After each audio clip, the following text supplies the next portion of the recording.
From Washington, this is VOA News.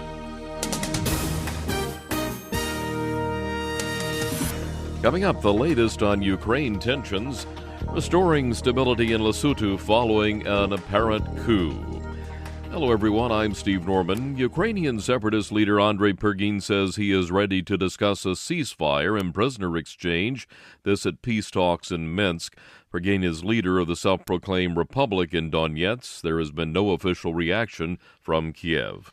Iraqi Prime Minister Nouri al-Maliki vows the country will be a graveyard for the Islamic State group as he celebrated the liberation of a town from the militants. Mr. Maliki visited the newly freed town of Amerli on Monday, promising to reward Iraqi troops who took it back from those he calls beasts and killers. Food, water, and medicine have been flowing into Amerli since Iraqi forces entered the town on Sunday. Countries in southern Africa say they will send an envoy and an observer team to Lesotho following an apparent coup attempt over the weekend. Officials from the Southern African Development Community made the announcement during an emergency meeting in Pretoria Monday with Lesotho Prime Minister Thomas Thabane and South African President Jacob Zuma, plus others. Mr. Thabane fled Lesotho on Saturday before the military surrounded his residence. West Africa struggles to halt the unprecedented spread of the Ebola virus, and the World Health Organization is warning that cases could top 20,000. Nigeria's health minister says another healthcare worker has become infected, while an emergency meeting of state health commissioners discusses that outbreak, which has left 6 people dead in Lagos and Port Harcourt. Get more news at our website, voanews.com. This is VOA News. Fierce fighting is reported in the northeastern Nigerian city of Bama, with soldiers trying to repel an attack by Islamist militant group Boko Haram. A local security official told VOA that soldiers pushed back the initial assault, but the militants regrouped and attacked again. Military sources say 70 militants have been killed in the fighting. There is no word on Army casualties.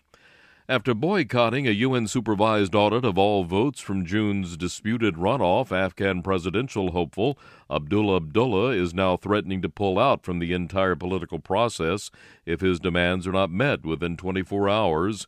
His opponent in the election was Ashraf Ghani. Ayaz Gul reports. The Afghan Independent Election Commission and UN officials say that weeks of auditing ballot boxes from the presidential runoff is near completion. Political negotiations between Ghani's and Abdullah's teams continued for devising a framework needed to establish a so-called national unity government after the audit results are announced. But on Monday, a spokesman for former Foreign Minister Abdullah said those talks have collapsed, blaming the other side for the failure.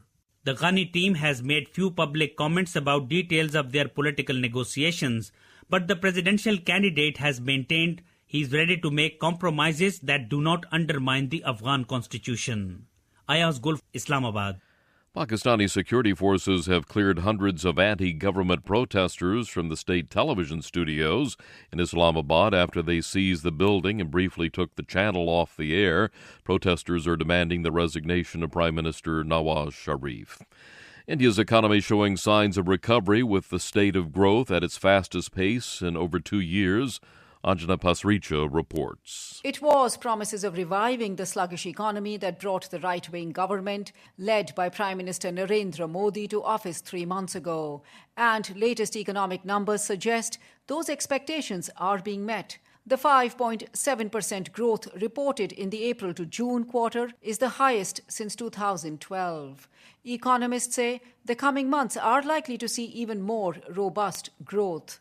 Economist N.R. Bhanamurthy with the National Institute of Public Finance and Policy in New Delhi forecasts a growth rate of more than 6% this year. Anjana Pasricha for VOA News, New Delhi. And at the U.S. Open tennis tournament in New York, Serena Williams got to her first Grand Slam quarterfinal of 2014 by overwhelming 50th-ranked Kasia Kanepi of Estonia 6-3, 6-3 on Monday. Andy Murray pulled out a win, beating Jo-Wilfried Tsonga in 3 sets, 7-5, 7-5, 6-4. That's the latest world news from VOA.